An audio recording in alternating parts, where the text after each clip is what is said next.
is like this. Few years ago, maybe many years ago, even already, I live in near one yeshiva in Kochav Yaakov. I teach in this yeshiva, and one day at Shabbat, in early morning, about 7 o'clock, something like this, somebody knocked on my door.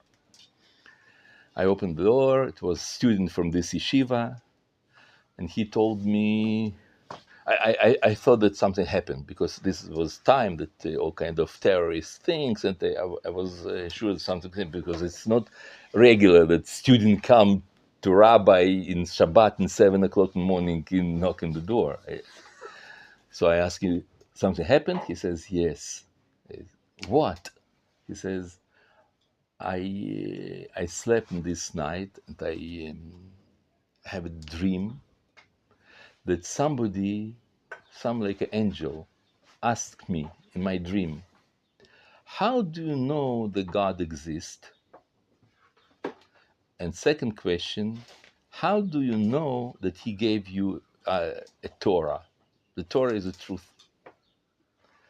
And he says, I tried to answer to him, and suddenly I realized that I cannot answer because I have no mouth at all. Like in the dream? Yes, in dream. And I try to say something, and I say, I cannot talk. I cannot speak. No mouth. And then he says, I understood that is my real situation.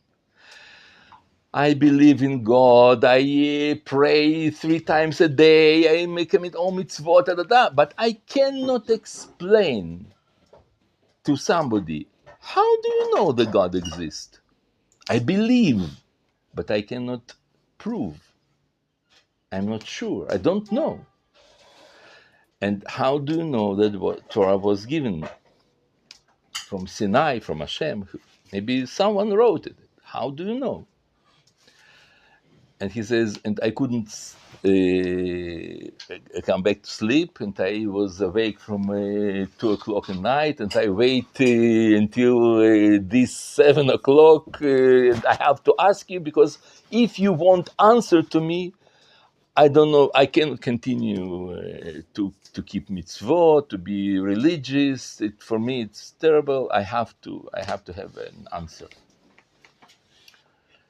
So I told you, listen, I cannot tell you now, but let's learn about that. And from Sunday, we'll make a lesson about it. He says, okay. And that's what we did.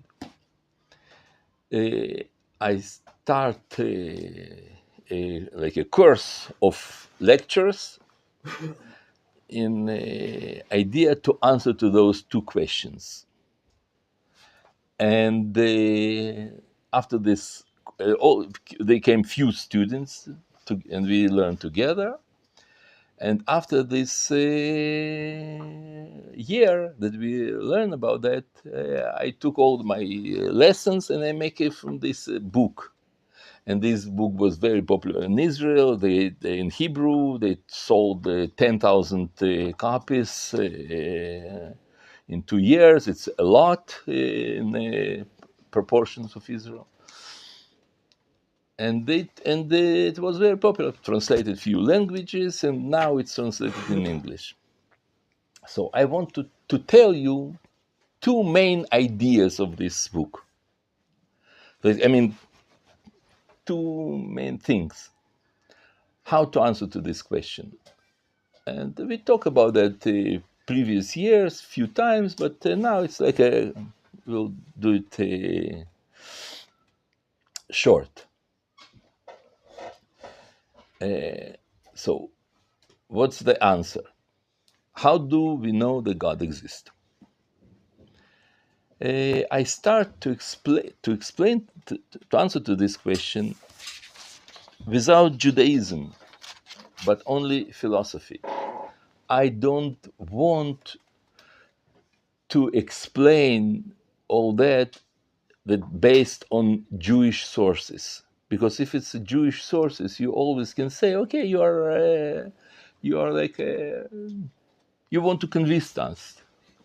I want just logic, just rational explanation, that everybody that he's like a think logically, he have to to believe in that, not to believe, to know that.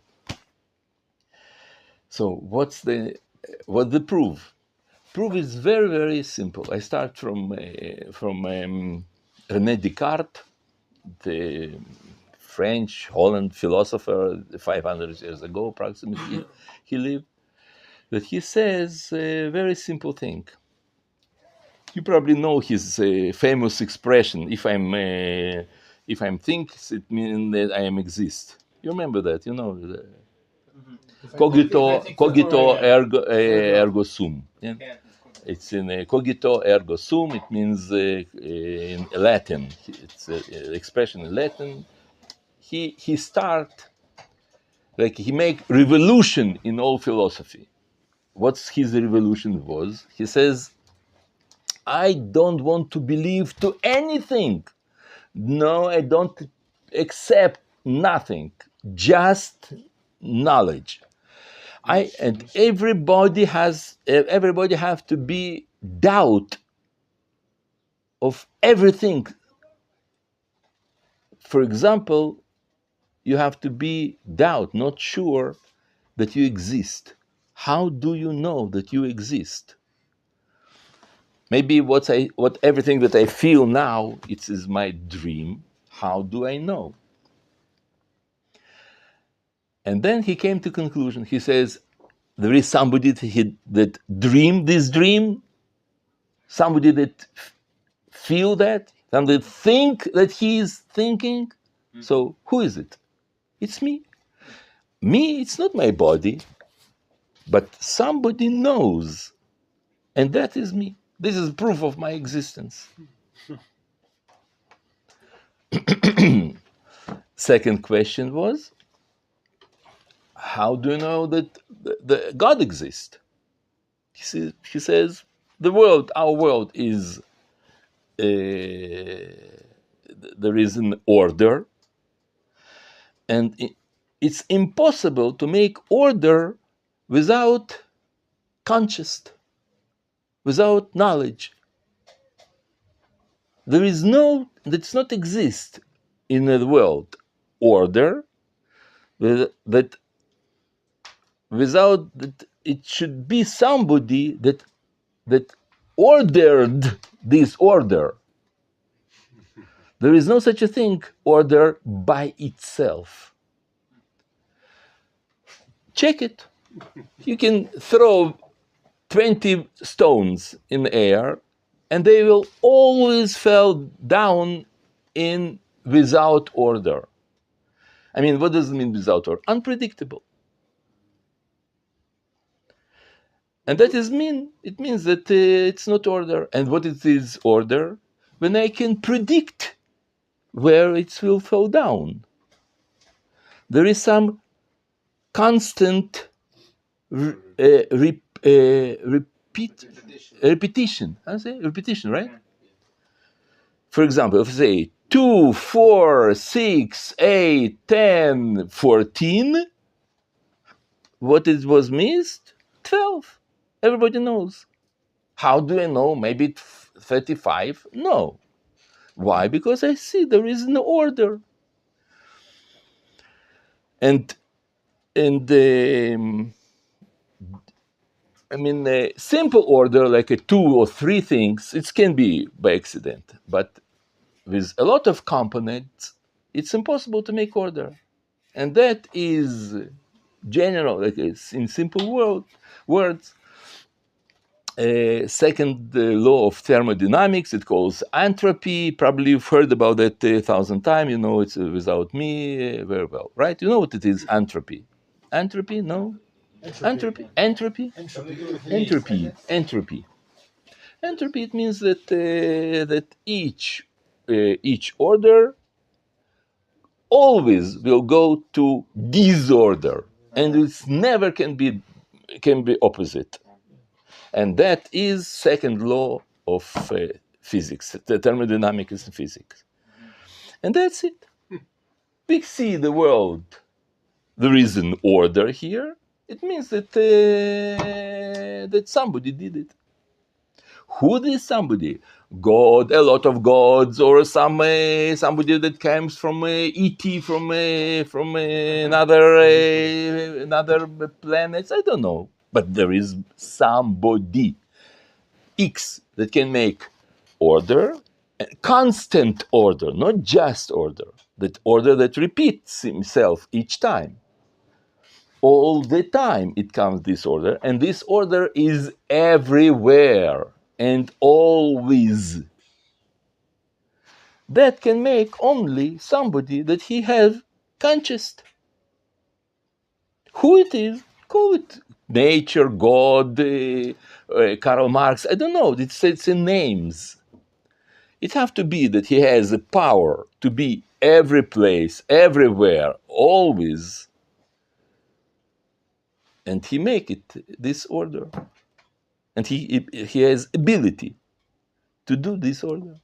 That's it. This is improvement. Wow.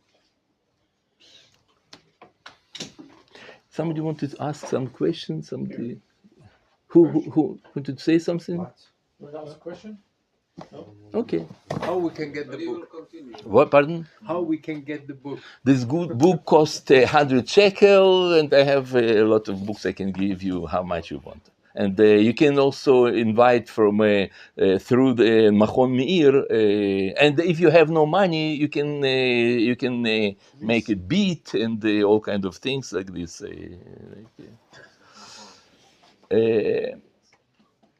And also you not have to buy. I will leave this book in Machlaka, and you can borrow to read. It's I read it for free.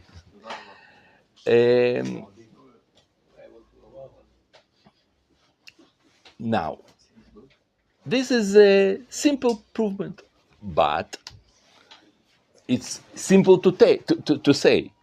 I told you all that in 5 minutes, more or less.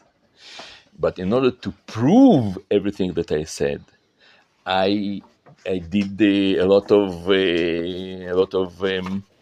how is it? Not marks. It's like that you here give you notes. Notes. It says notes. Footnotes. Exactly. I did a lot of footnotes. Make a general. My general approach is that you shouldn't believe in God, because not believe in God and not believe to me. Don't trust me. Everything that I say, check it. You can, and today it's very difficult to cheat, because if you write something, you in phone make it tick, and you see that it's not written there what that's written. I gave a lot of sources, footnotes. Every word that I say, I tried to prove by science source, or by logically, like just logic. No belief. And that's why it's like I don't know how. Okay, I write like this. Most people think that faith cannot be logically proven, and it's only subjective inner feeling. The book Clear Faith shows how the foundation of Jewish faith can be demonstrated intellectually and convincingly to anyone for whom the world of reason constitutes a criterion for exploring the truth. I wrote it, but I cannot read it. You wrote original in Hebrew? Hebrew? No, I wrote in the Hebrew. Someone translated, and my wife, she came from America. She corrected, and um, my wife's mother, she passed away. She did translation of a part of this book, and it's in her memory. It's also yeah. Translated to Russian? They dedicated in the memory. Pardon? Translated into Russian? It's translated in Russian and French also. In French, You want it in German also? You can start. You can do it. I'll give you it in that. You know how to do it? By Google Translate. It's translate very good, and then there is how it's called. No. It's editing, but it's the editing Grammarly. Grammarly. There is a high level of Grammarly, not just no. There is not in Germany. It's not. But my mother tongue is German. I understand German. Yes, and then you can just edit it, and it's simple work. But main problem is who will publish it, because to translate, to even to do what I did, I just did 50 copies. Yes. I have just 50 copies. Yes. I definitely want to to thank you. But I look for someone will publish it in thousands copies, and you want to sell in America, in England, and all that. You understand that this is now. That is this is my idea. Idea is that I try to prove without belief, without faith. It's clear faith. Okay? It's not just faith, it's clear faith. That is first step. It's how do you know that God exists?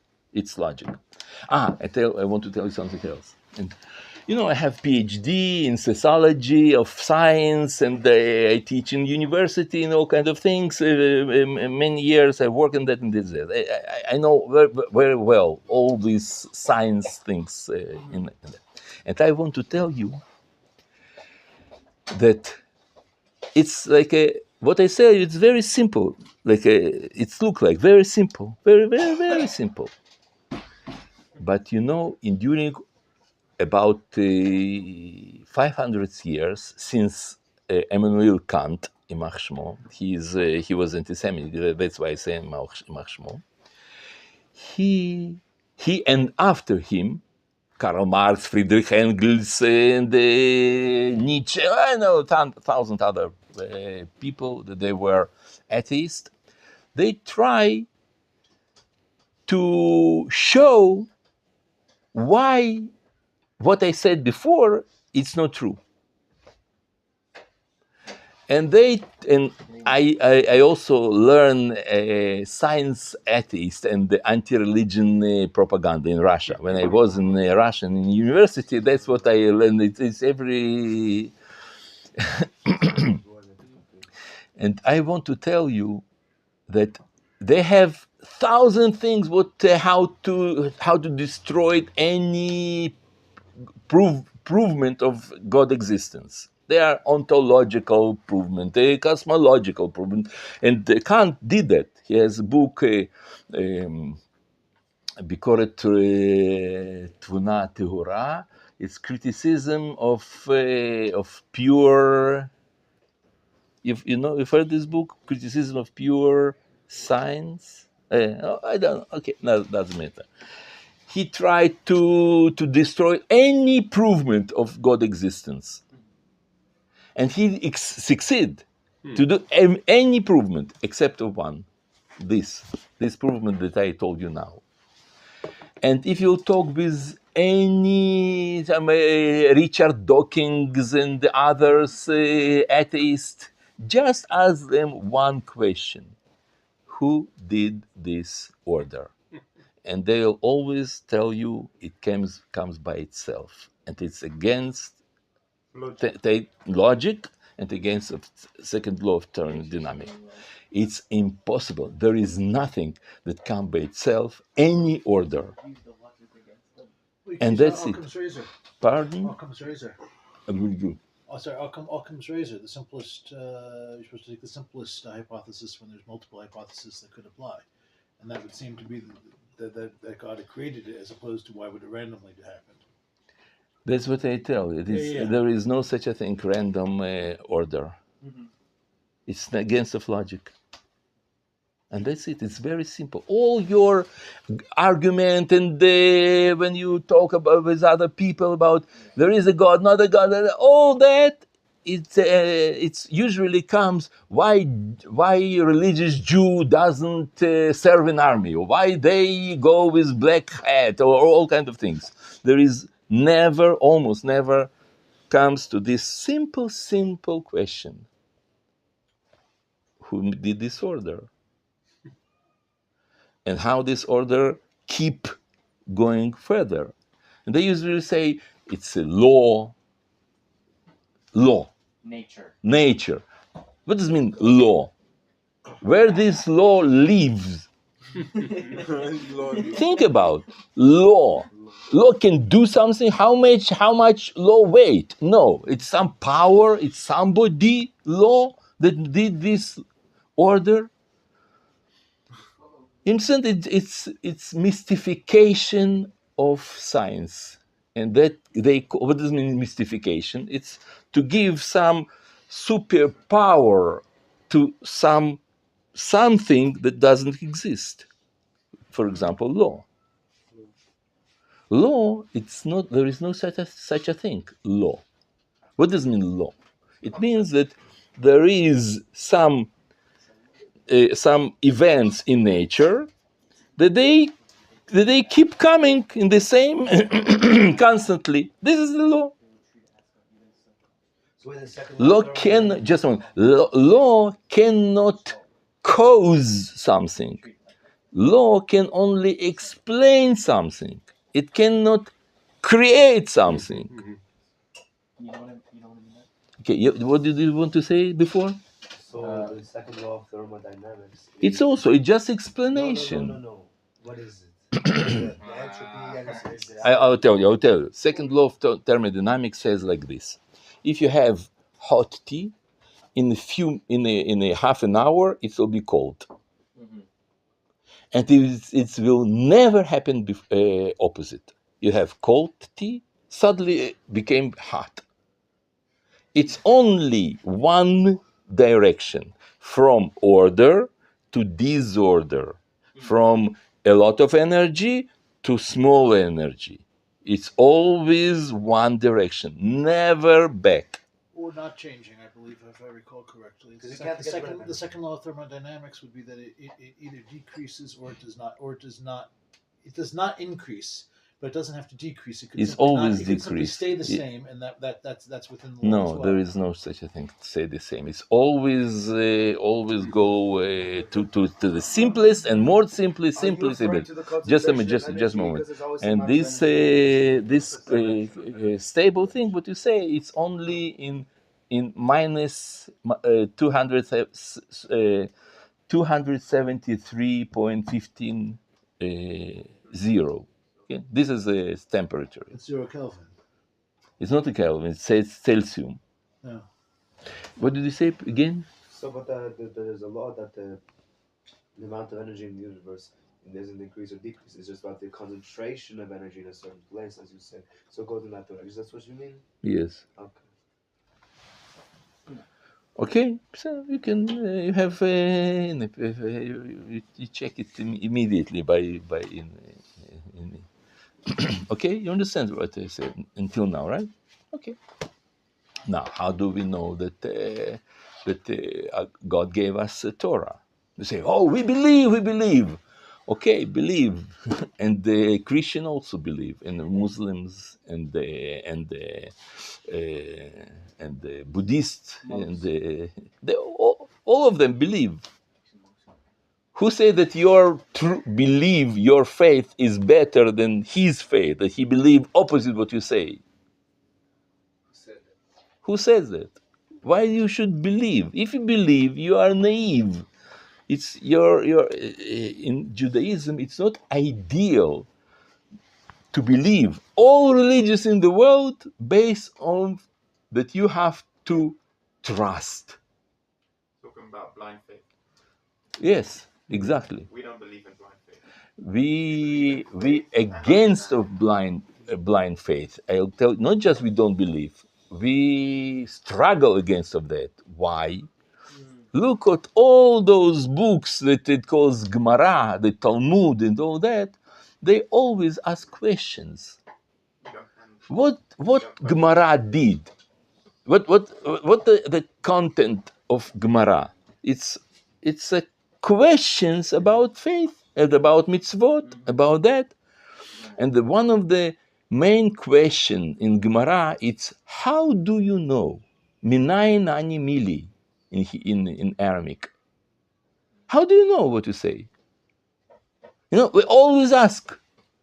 We don't believe. From where do you know? And from where you know, what from, how, what is the proof, and that, and all Gemarot is to prove, not to believe. We don't have blind faith. It's in a different religion. They have blind faith. Why? Why you should be blind when you faith? Because it doesn't. You cannot prove. So you say, oh, it's who said blind faith? It was the first who said it was two philosophers. One of them it was Turelianus, and second it was Augustinus. They say credo quia absurdum. I believe because this is absurd. This is one of the main fundamental basis of Christianity. I believe that 1 is 3 and 3 is 1. This is against of logic. And this is absurd. And they ask this, though their priest and the philosopher, Christian philosopher, how it can be, it's against of logic. So their answer was credo quia absurdum. That's why I believe, because it's against of logic. If it's logical, it's not true, it's not belief, it's not faith, it's knowledge. And we believe. But in Hebrew word, faith, it means not that you trust on someone or you hope that it happens. Like you say in English, you say, I believe that tomorrow will be rain. You're not sure. But you're not sure. You just believe. In Hebrew, when you say, I believe, ma'amin, it means that it also can be not sure, but it also can be that I check it and I know it for sure.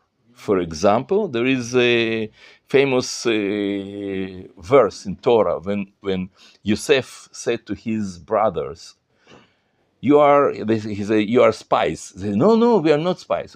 So bring your younger brother, Binyamin, v'yamnu et divrechem. V'yamnu, it means, and then your words will be proved. Yamnu, it's proved. In Hebrew, faith, it's not that you trust, that you believe, that you hope, but you don't know for sure. In Hebrew, it's for sure. Prove. How do you say in Hebrew? Faith? Emunah. Emun.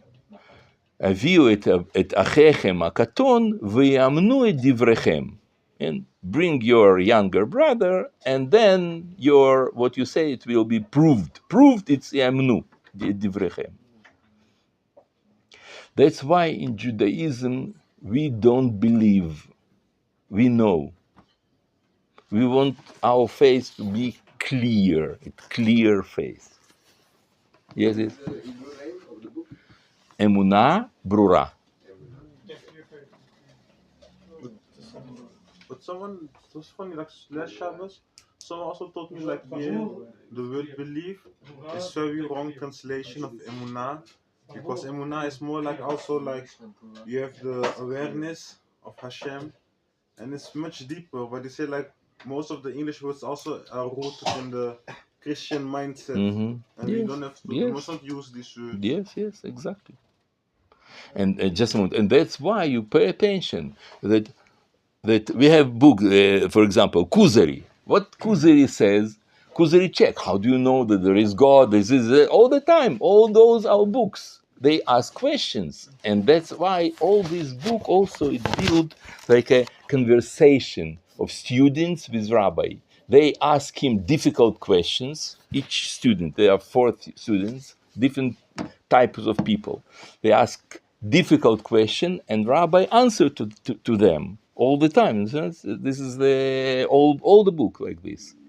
It's have to be checked, not to trust. You want to say something? Yeah. There are certain times when we are told to do things. The writer, because he is God, can you not say that those things are reliant because it's faith? You have faith in God, so you have to do these things without question. It's you do this thing without question only when you know, you check, you know that God exists. If he doesn't exist, so what the purpose of your deeds, of mitzvot? Who gave you this command if he doesn't exist? So you have to check that his existence, not by that Rambam something says to you, because Rambam, it's not a proof, it's his opinion. I cannot build all my life of that some wise guy say something 800 years ago. Rambam for sure didn't know second law of thermodynamics. Or maybe no, I don't know. No, he probably knows. Yeah. You understand what I mean? I cannot live, and that's what my students told me, that I cannot build my life by just naive. I believe I'm this is the difference between Judaism and all religions in the world. All religions, they build on that you should believe us, and then you are good in this and this and that. And we say, no, we don't believe. It's one part. It's God existence. There is another part. How do you know that he gave us a Torah? And that is very difficult to explain because because it's long story. But we have that in Archeon. No, not archaeology. We have in Machon Meir archives. Yes, archives. And in those archives, there is lessons about that I prove logically that Torah was given. But I'll give you now just few words about that.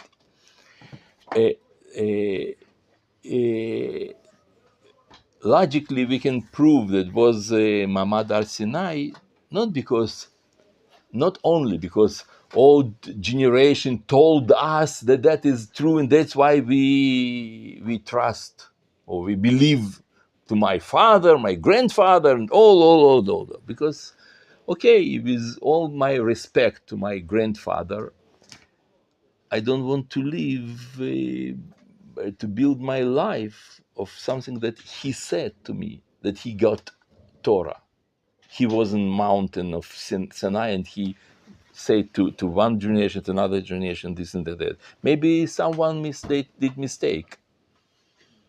Maybe, I don't know.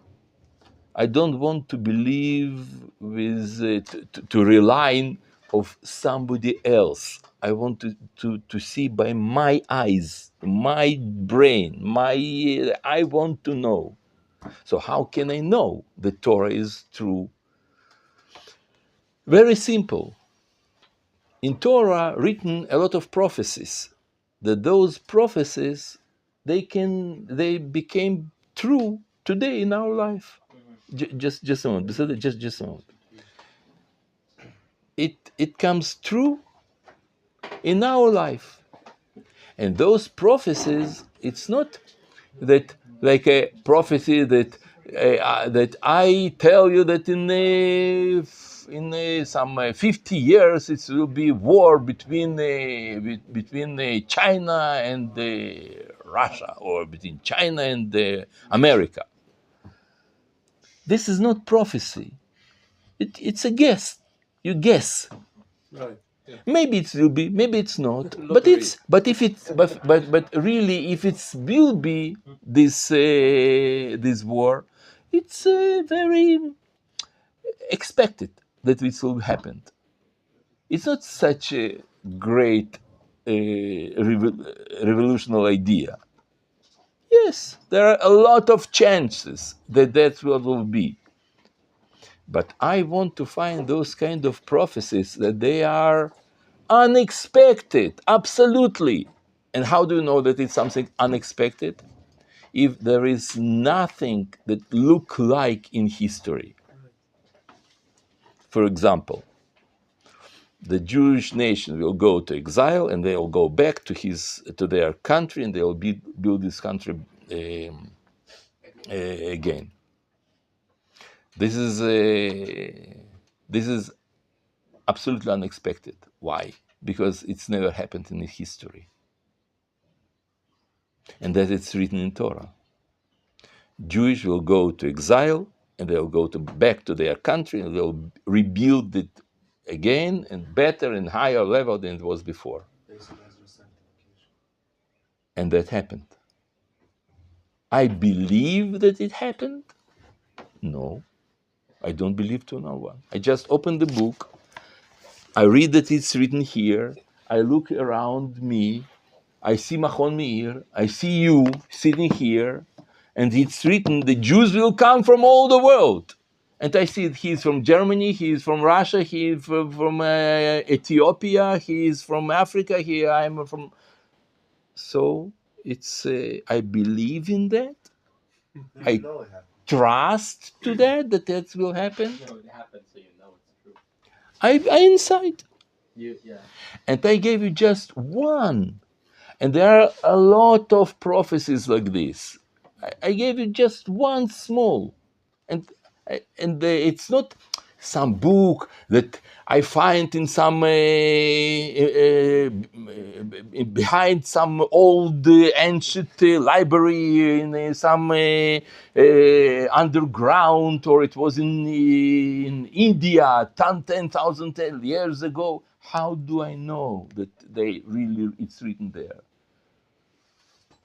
Here, this Torah, it's in all the world. Everybody learned those verses. It's very known. Everybody knows about that. It was in any place. And he say, because it was written, that's why they come. You know, I didn't come here because it wasn't written in some book. Nobody will come because it's written in some book, and you also won't come. And a lot of people didn't know that it's written, like me. I didn't know that it's written. I didn't come in Israel because I learned some book. I also want to be in how it say Harry Potter. There is some his place that he learned. Harvard. Well, I want to also to go to Harvard, and I go there because it's written in some book. I won't do that. Yes, please. No. Yes, please. So you said you have PhDs in sociology and science, or did you say psychology? No. Sociology. Sociology and sociology. Science. Inside the sociology of science. What? I've never heard this. A PhD in the sociology of science. Yes, sociology. Yeah.